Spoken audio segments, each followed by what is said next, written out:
Welcome to What's in the DVD Box podcast. The only podcast asking what is in fact in the DVD box. Introducing your hosts, Jonathan Lind and David Winkler. Now, welcome to the pod. Welcome back to the podcast. David, what's in the DVD box today? Jonathan, could not be more excited about this one. One of my top 5 movies of all time. Lucky Number Slevin. 51% on Rotten Tomatoes by the critics, and this is all the proof you need that the critics are idiots. And yeah, I'm excited about this one. Could not be more excited. Okay, so pause it right here. Yep. If you have not seen the movie. Well, do we want to give them the synopsis? Little tidbit? I do. Go watch the movie. There's reasons that you will... We're not going to tell you why to go watch the movie now and not listen to us. But if you haven't seen it, go see it. It's better experience fresh. And yes. It is... Are we just... You got to... Can you recommend it right now that anyone who is listening to this out there, never seen it... Should go see it. Yeah. Yeah. You should. I mean, you should trust me by this time into our 9th episode that I know what I'm talking about and that if this is a top 5 movie, you should go see it. Okay, the synopsis. Yep. It's not a spoiler. This is from the back of the DVD because this is What's in the DVD Box podcast. Yeah, we have physical DVDs here. A case of mistaken identity lands Slevin, played by Josh Harnett, in the middle of a war being plotted between the city's most infamous crime bosses, the rabbi, played by Ben Kingsley, and the boss, Morgan Freeman. Slevin is under constant surveillance by the relentless Detective Bukowski, played by Stanley Tucci, as well as the infamous assassin Good Cat, played by Bruce Willis, and finds himself having to hatch his own ingenious plot to get them before they get him. I mean, did anyone hear all those actors he called out? Josh Harnett, Morgan Freeman, Ben Kingsley, Stanley Tucci, Bruce Willis. So, again, if you haven't seen the movie, pause it, go see the movie, and then come back. Now, David, why... I think we kind of spoiled the lead a little bit, but why is it in the DVD box? Oh, it's in the DVD box because I went and watched this movie. This might have been one of the first movies purchased on Dave's purchasing spree. Oh. This could have started it all. This might have started the DVD box. It very well could have been because I watched this at a friend's house it must have been like in high school or right after high school. This came out in 2006. Mm-hmm. Wee bit of time ago. I graduated high school that year. Well, you graduated high school. Yep. That year as well. So good times in our lives. I watched it, said this is amazing. I should probably buy this now that I have a little bit of change in my pocket to go buy a movie. And the rest is history, I guess. So this predates the actual physical box of DVDs. Correct. You could say Lucky Number Slevin started this podcast in a way. I think you could say that. If you need more evidence as to why you should stop listening now and go watch the movie, I'm not sure if you're going to find it here. I mean, this is all we got. We're begging at this point to not continue this podcast further without having seen this movie. How many times since then have you seen the movie? And was this like the third watch, for this podcast? I've probably seen it 12 times, which outside of K-pop Demon Hunters or Moana or some movie like that, the most I've ever seen a movie in my life. So as discussed before, I cannot remember movie lines to save my life except for this movie. And this last time I watched it, I just realized how many times I was saying the line before it came up. I was really happy with myself. That's pretty good. That's pretty good. My wife did watch this one with me. I tried to, but she's like, I'm going to bed. She would have been annoyed if I was just spelling it out. Well, we won't do a watch along, but I will give you one last chance to go pause this podcast and go see the movie. I mean, just getting into my head as far as what I like in movies, the dialogue is just snappy, witty. It's there to have a good time, right? Mm-hmm. You're not trying to do a ton of exposition. There is some exposition, feels earned every time it comes up, I feel like. But you're just kind of experiencing the story, and there's just witty banter between every character in every scene, right? Mm-hmm. And you have some of the best actors ever just going back and forth. So, great synopsis, but we can get into some of the Sure. nuts and bolts of the movie. So you have a character who is dropped into a situation that you don't know what's happening to him. So he's case of mistaken identity. Yep, Slevin, the main character, and he kind of all you see him is he took a shower. It's relevant that he took a shower because he's sitting there in his towel, and then a whole bunch of things happen to him while he's sitting in a towel, such as a neighbor lady busts in to the apartment that he is somehow in, looking for some sugar, and Lucy Liu and him banter back and forth. Josh Hartnett could not be a better character for this as well. He's just like so cool. Yep. And you need that cool energy to accomplish what's happening. So yeah, you have this character who you don't know what's happening to him, but he gets put in front of these crime bosses and can't shut his big mouth the majority of the time. And that's where the banter really comes. But it helps like push the story along. So he's starting to piss the right people off, and he gets into a situation in which he has to kill a gay Jewish man by seducing him. And that is the story of how we get to it before we give away anything about, in case you're still listening to this movie or this podcast and you haven't seen it yet. The dialogue, so much of the banter is like a really good fight choreography. Yeah. That neither of the people are going to die yet because it's too soon. They're landing punches and they're going back and forth and they're dueling. Although it's not really adversarial, it's that, well, later on you find that one is entrapping the other by yapping his big mouth. But it is hilarious and it's tight and it's punchy and it's back and forth. Once the scene is over and has a little time to breathe, you think back like, oh my gosh, is this movie supposed to be a comedy? I thought it was some kind of crime movie or like action gun. On the cover of the DVD box is Bruce Willis, with his, 2 pistols with suppressors on them. So I'm thinking like, are we in the Matrix right now or no? No, there is the battle of words for a lot of the film. Yeah. And it's a blast because every scene is just, oh, yeah. What? Slevin? No, don't. And then you start picking up on little things like, wait, initially he was telling people his name, but then he kind of stopped. Oh, that's funny.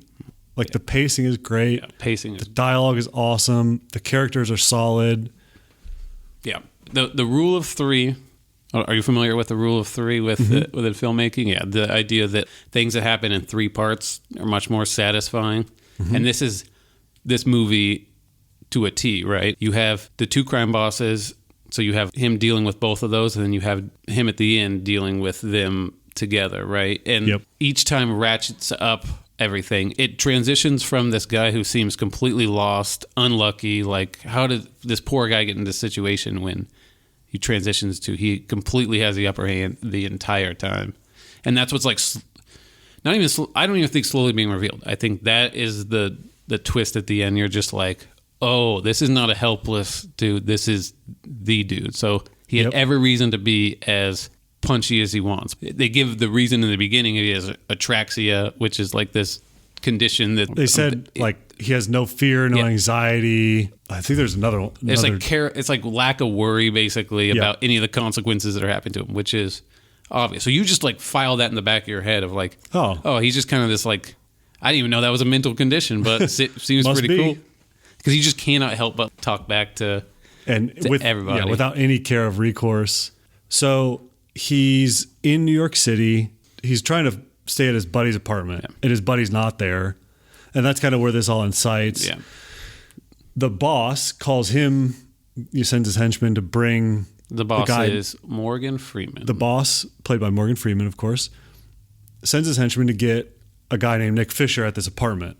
And Nick isn't there. It's Slevin that's there trying to hang out with his buddy Nick. The henchmen are like, yeah, well, I got orders. Yep. And so you're coming in. I don't care. Or dares, which is that guy slow and... yeah.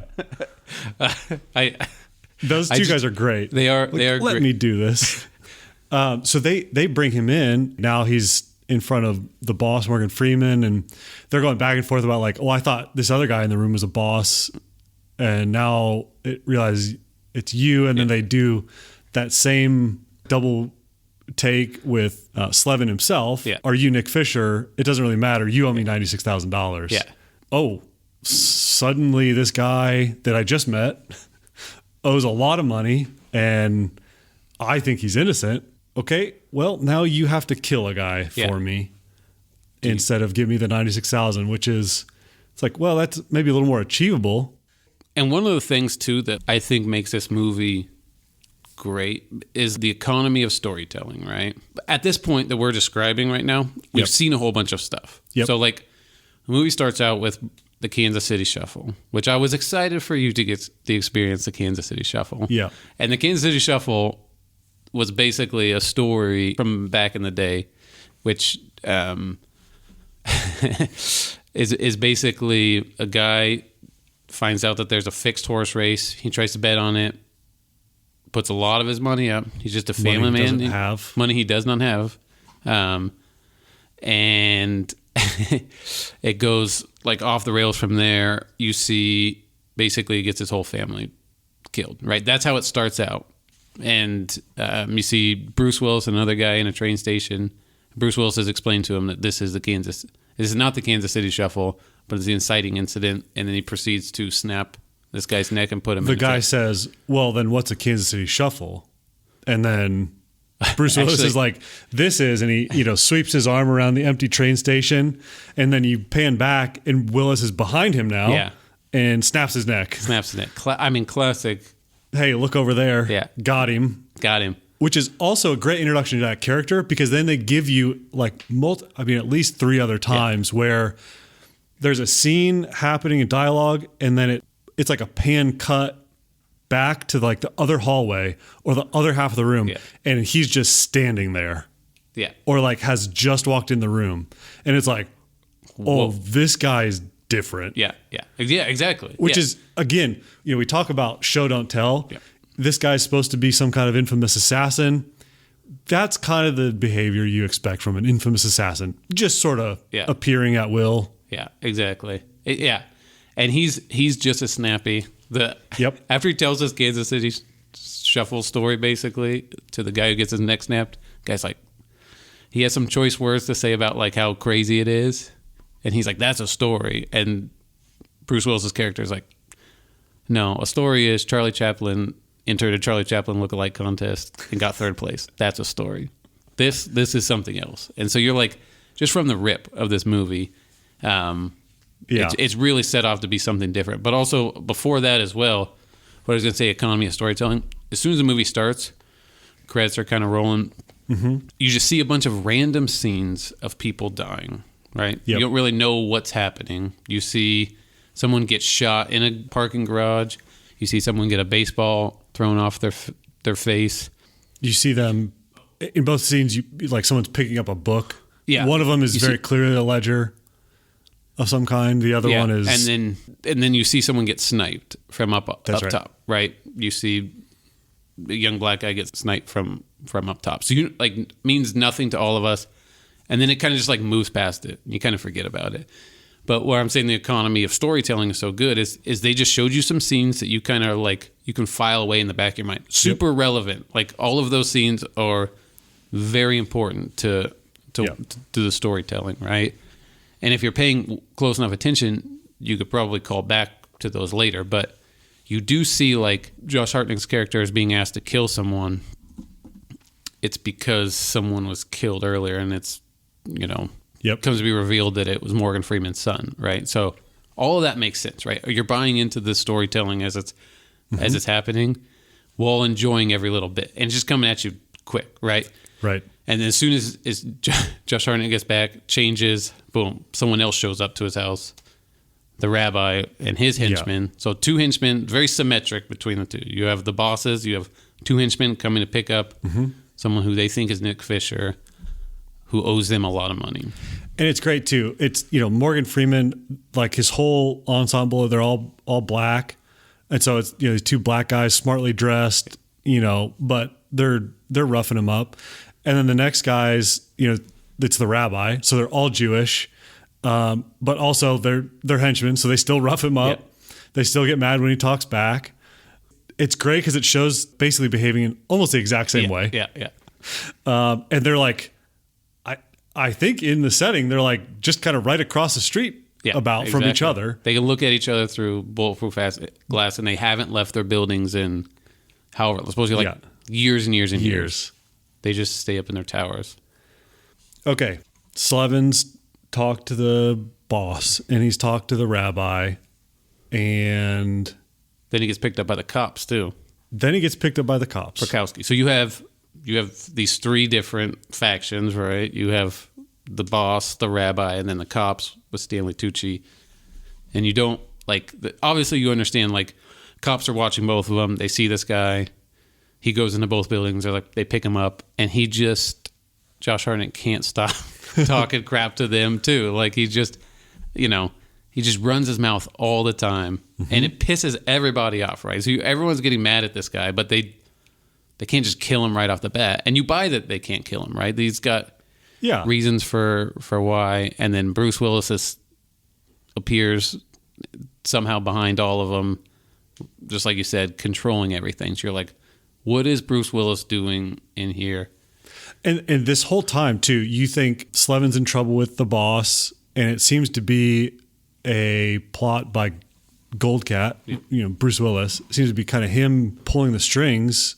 And as this progresses, it's like, okay, we figure out that Goldcat's planning to kill Slevin. Yep. And like make it a clean tie off. Like, you get this patsy to do your dirty work at the boss, and you kill the rabbi's son. Now you're even. I'm going to tie up loose ends. And you're thinking, like, not only is Slevin running his mouth against one crime lord, but two crime lords and the police. And it doesn't really matter because this guy who just keeps sort of appearing out of nowhere is like, I'll take care of him at the end. And you're like, what is he like? Why does he want this guy? It keeps you pulling along and everything. And at no point did I think, I was like, well, it says lucky number Slevin. Maybe they meant this in like, he's lucky and like how all this bad stuff happened to him. He had to have been lucky because there's no other way to explain. That's how I was taking it. But then he prefaces it at the beginning saying he's unlucky. True. He's like, I'm just unlucky. Because 3 bad things happen in threes. And there was actually 4 things. Yeah, wait, you said 4 things. And Lucy Liu's character in here is just great as well. Like, everyone's pretty self-aware to the ridiculousness of the situation, right? Which just adds to, like, it doesn't take itself too seriously at all, but then it gets real serious at the end. I think it probably straddles the line. Like, it's not an unserious, like, flippant movie, but everyone's matching the level of where it's at. I totally, like, I love the banter between Lucy Liu and Josh Harnett, multiple times in the apartment. Yeah. Because really the only movies I remember her in, like Kill Bill, Charlie's Angels. So a little more of like an action style. I thought she did great in this. Yeah, she's funny. She's legitimately funny. Hilarious, carries the conversation so well, and we're just like super high energy Asian archetype. And like, I don't know, something about that is hilarious. Also, like, you buy that he's completely enamored with her right off the bat, right? Right. Even as the movie progresses, you understand why he likes her, right? Because he's this witty guy and she just matches it every single time. And she's like playful with it. She's not too aloof. She's smart, but she kind of plays the aloof character well. The connecting piece that like ties everything together. Like, it makes no sense once you know everything, you know why he would be dealing with her, except the experience right off the bat was great, And the banter. The one line that I wrote down, he's in a towel, right? Yeah. And she leaves, and he's sort of like readjusting the towel because he's been sitting around and not able to. So he's kind of readjusting. She pops back in, wide open. The camera's to the back. She's like, I forgot the sugar. Then they're sort of making a joke afterwards. I forget what leads to this, but he said something to the fact of, she's trying to track down who called for Nick Fisher to figure out like what this mystery is. Someone said something about, you're not Andy Griffith, or you are Andy Griffith. And then as she's leaving, she says, the penis thing is not very Mayberry. Yeah.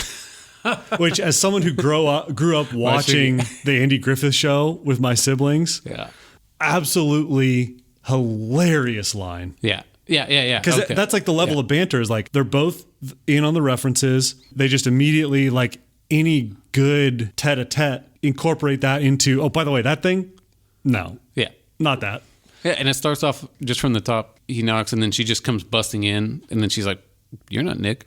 And he's like, "You're shorter than I thought." He's like, "You have a deceptively tall knock." Yeah. And just like from there, but then they keep moving. What a thing to say. It's just, first of all, it was so cool. He's just like the coolest person ever. Yeah. As a relationship goes on, too, you just buy them like falling for each other throughout the whole thing over Bond and everything. Yeah. And then as they're like, she's just like all in on trying to figure out this situation that she probably shouldn't be trying to figure out, but she's just all in on it. And the Bond conversation was top notch. Great. Because I have no Bond in the box, so I mean, there's a question floating out there of who is the best Bond. That's a classic. That's not for this podcast, I don't think. It's not, but you have one? Well, we're not going to talk about it here. I actually lied. I wrote down another quote. And I'm getting away from this one. You can only kill me once. I think he's talking to one of the crime lords, and they're like, I can make you feel pain, or, I can like, why are you doing this? And he's like, well, you only can kill me once. You can't kill me multiple times. Like, he doesn't say. He's like, you can only kill me once. That is a hilarious thing to say in the face of some crime lord who obviously is really close to just killing you anyways. To just be like, well, you can only do it once. But then he's like, no one said I had to kill you fast. That's more Freeman's response to that situation.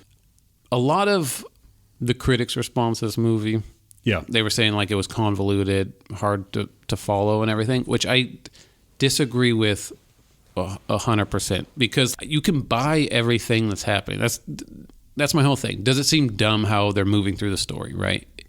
And you just kind of buy all of it, because I think the economy of storytelling, like every little thing that you've seen, it's so tight that like you don't need a lot of exposition, which could take you out of it completely. Or like, why is this person saying this thing that clearly a character wouldn't say? All they're doing is like bantering, and just like little tidbits here help you understand the story and buy everything that's coming on. Plus, like, good use of flashbacks. It just helps you like move the story along without, why is this character talking about this thing right now? You buy it, all of it, and then the scene just keeps moving quickly by. This was released in the same year as Deja Vu, which we've previously reviewed on the podcast, which is, I'm sure we're going to have some critics that were like, oh, Deja Vu is so heady, so brilliant. And then they're going to say, this is hard to follow. Yeah, that's what they're going to say. The amount of stretches in Deja Vu that are hard to follow are, well, all of them. Yeah. They're all hard to follow. And in this movie, it is. The dialogue is tight and it's punchy. The scenes are dense. Everything you're being shown is for a reason. Yeah. There's not a scene with 67 helicopters just flying over the bay for no apparent reason. That's Deja Vu. Yeah. Don't go watch that movie. Skip that movie. Skip that movie. Watch this movie instead. And so it adds, I do think it adds a really deep level of rewatchability. Where like this, I think the runtime is like an hour and 49 minutes, around 50 minutes. That's like, they use every minute of that really well. 100%.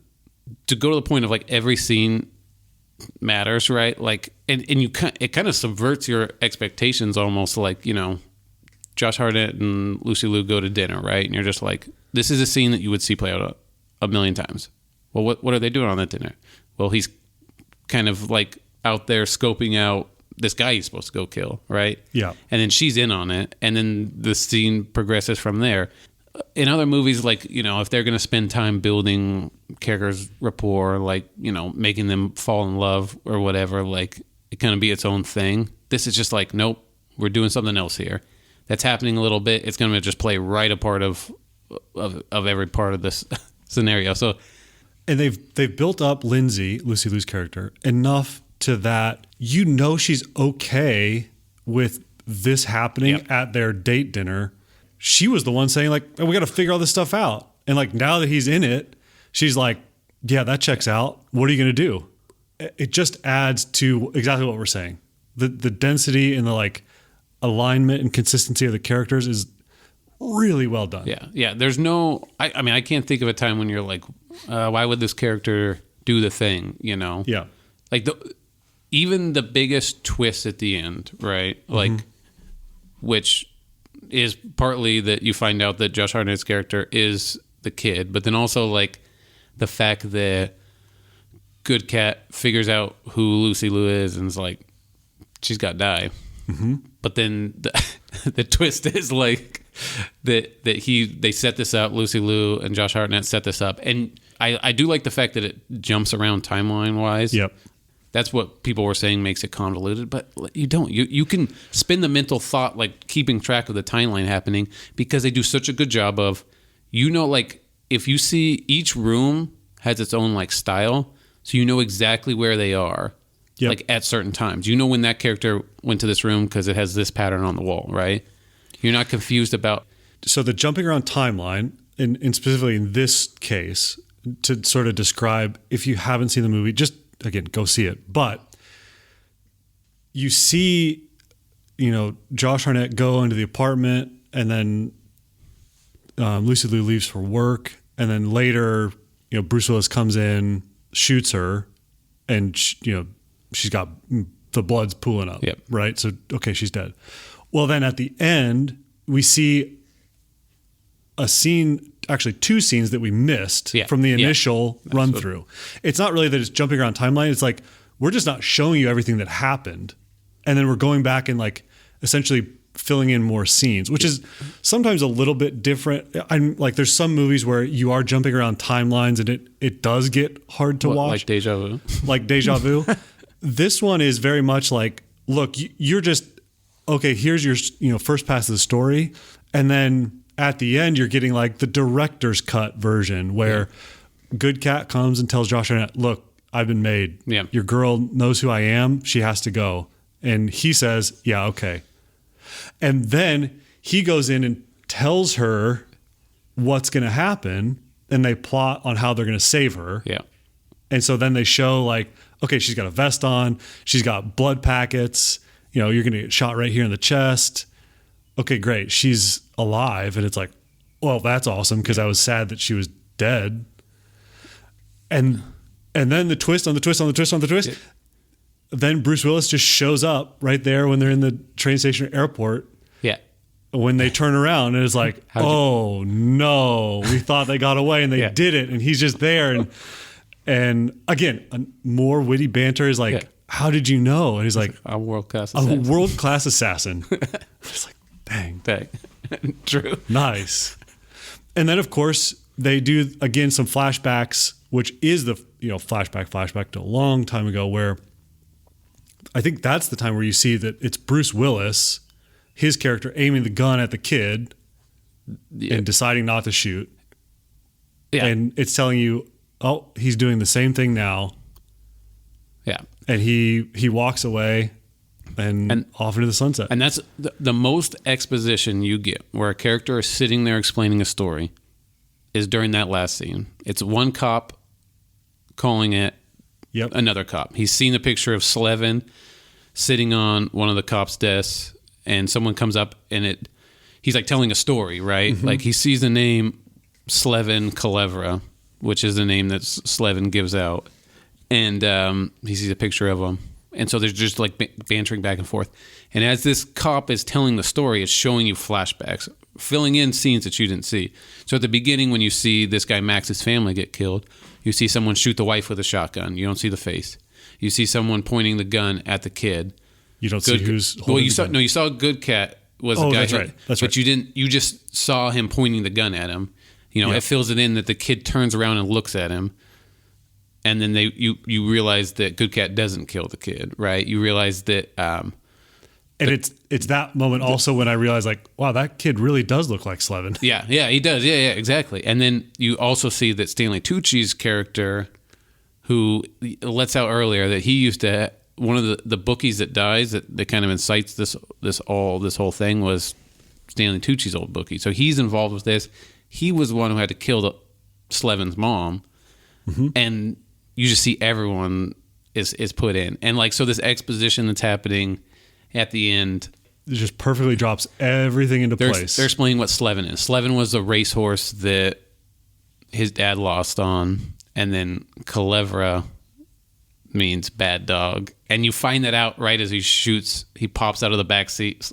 Josh Hartnett's character pops out of the back seat of the cop's car and shoots a cop right as he learns this. Which, I mean, the cop being Stanley Tucci, the guy who killed his mom. Yeah, exactly. It just so well done. And as you're experiencing all of this, it's just like so cool. Like that last 5 minutes of runtime, as everything's coming and hitting you like really quickly, you're just like, what? This is how they're all connected. And so going back and watching it a bunch of times, you start to see it more. And even this time, I picked up more. I realized when they're doing flashbacks, because they do flashbacks, if it's in black and white, it's a made-up story, which is usually like a thing that you don't always... You expect flashbacks to be different or black and white. And it does this. As Lucy Liu's character goes and does something and she's telling a story, they're showing it at 6 frames per second. It looks sped up. It looks different. So you know when she's telling a story what's happening. Real flashbacks that are happening have this like kind of like twinkly tinge to it. Kind of like an extra film grain almost? Yeah, like an extra film grain. That's what's happening when they're telling when Bruce Willis is telling the Kansas City Shuffle story. Yeah. But everything Josh Hartnett's character is telling about is all in black and white. And in another scene when Good Cat's telling something too. Black and white means it's a lie. I honestly, if you'd have asked me, was the film entirely in color or were there any scenes in black and white? I would have said, yeah, there's no black and white. Well, it happens so quickly, but it kind of like, it's at the perfect time in the movie when Josh Hartnett's telling Lucy Liu's character, he's lying, like how he got there. He's just telling a complete lie about the situation. So you don't even kind of think about that. It kind of like sounds like this guy had a bad time, which he did, but it was completely made up. Yeah, this movie just is super rewatchable. Like if you've only watched it one time and you're like, maybe it didn't hit you the same way that it hit me, go back and watch it again because there's so many things that you'll pick up. And remembering the dialogue and everything like it's good. Like you're going to enjoy every moment of it, even if you know the twist, which, both this and The Departed, which is, both two great movies. Yep. The dialogue that's happening in there is just enjoyable as hell. Like it's not, like a movie like Deja Vu. Like we'll keep picking on that all day because the dialogue in there, like it could be delivered well by a person like Denzel Washington, was dumb.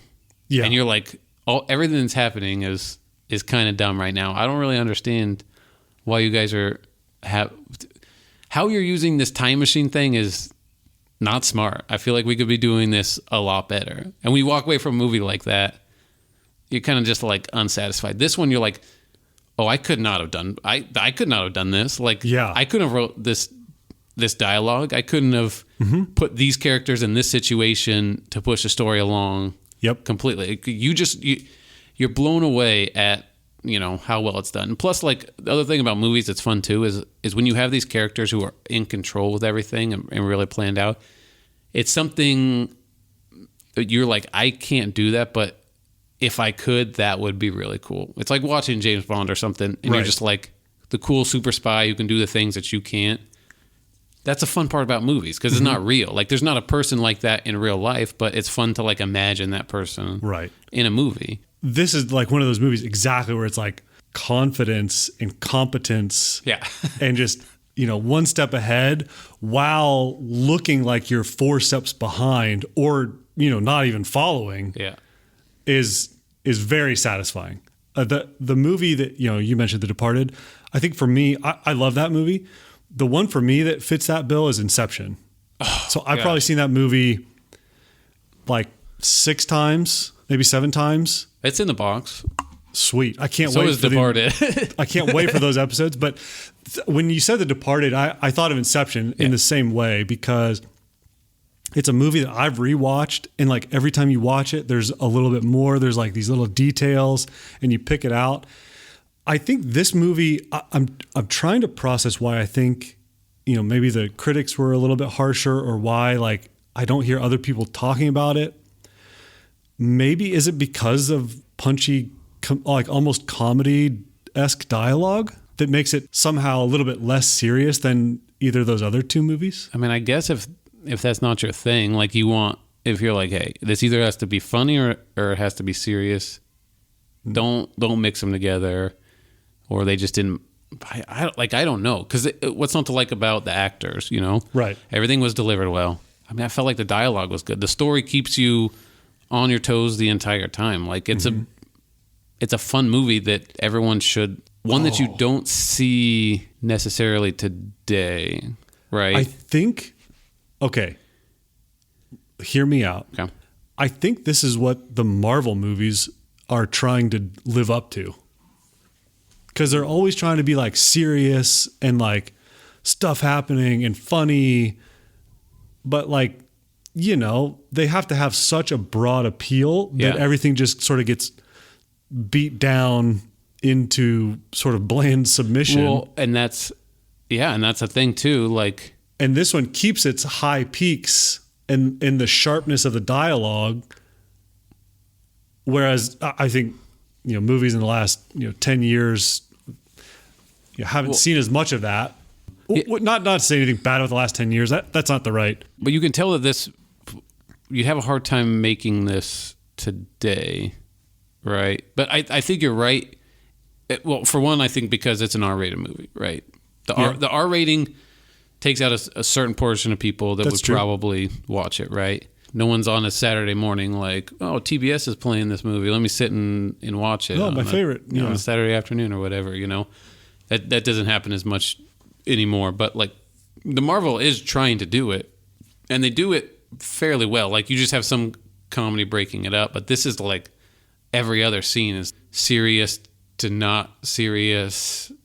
It's like mixed in so well. Yeah. And Marvel is trying, it has a good thing and bad thing. It has people coming in who know the characters, right? So you have expectations on, like you've heard of Iron Man or Captain America or the Hulk or something. Thor, yeah. You have expectations for all the characters, and that helps build anticipation for it, right? That's true. It's a mark, like it's something that everyone can kind of get behind.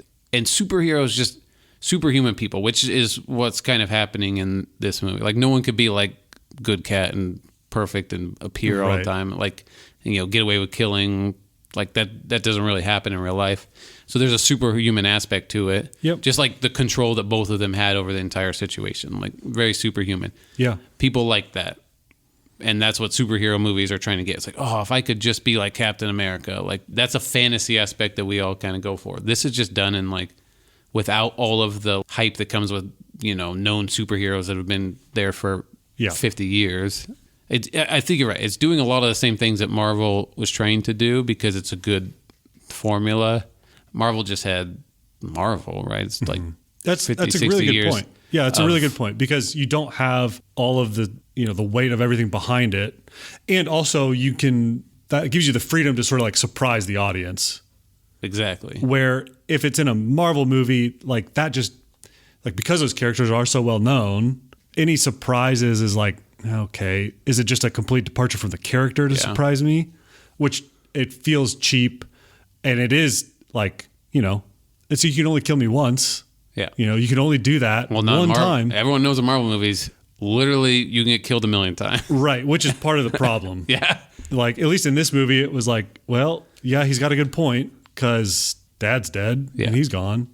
Yeah, if you would buy that every character in this movie could die, right? There was no, you didn't walk into this at all thinking that anyone was safe necessarily. So it's like, who's going to die, right? And that's a fun part of the movie.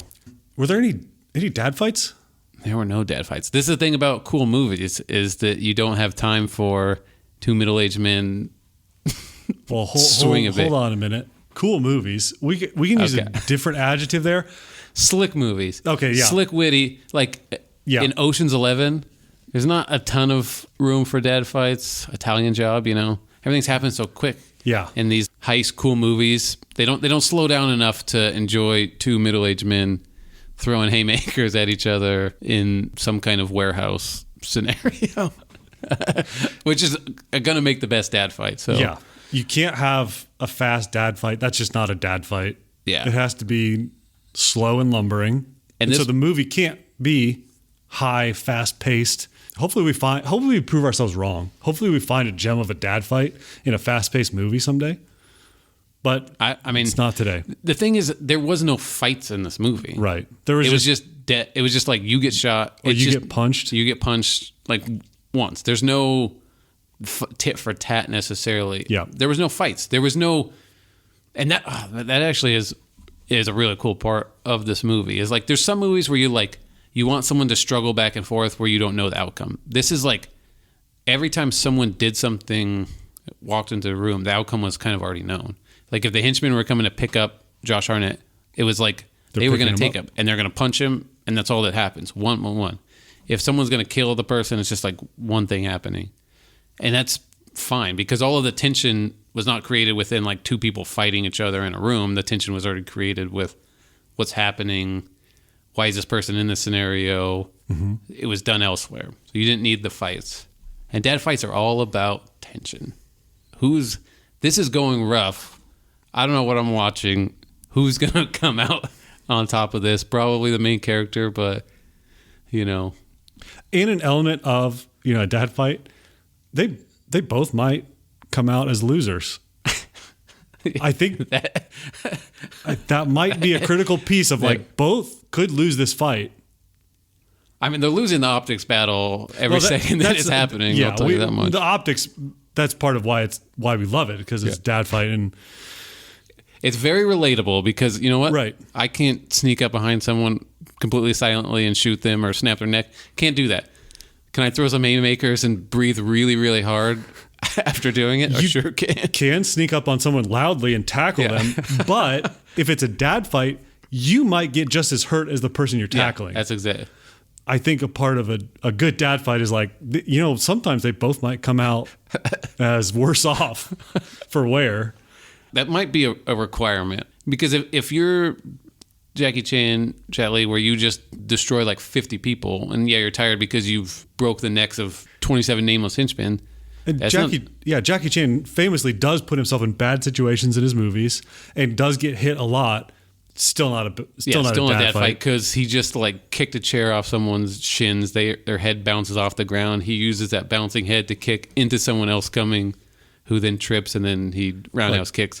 And he catapults like a tree onto the third guy. Well, yep. He does a gainer off a third-story building, catches a light pole, slides all the way down, and runs off in his crazy run. Oh, actually, he uses the light pole to like slingshot himself on the top of a moving semi. All real stunts. All while wrapped in a towel. Yeah. And that's it. That's exactly every Jackie Chan movie ever. Not dad fights. Not dad fights. Amazing. Some of the best choreographed fights put to film.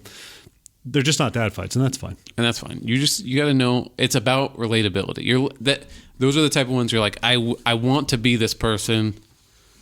At my advanced age, I guess I'm coming to the grips with I will never be this person. But you know what I can be? I can't fight in a laundry room with a one-armed man as we wrestle around. Yeah. I could do anything available to me. Anything available, Even if there's something better available just to the side. I'm a dad, so I'm just going to pick whatever my adrenaline-fueled brain is going to grab. There's also an aspect of a dad fight that's like, I could do better than this. You're watching something online and you're like, I could do better. Probably not true. I've literally never trained for fighting a day in my life. We used to do boxing. Around this time of me buying all these movies, we decided it was a good idea to get boxing gloves and punch each other in the backyard. Uh-huh.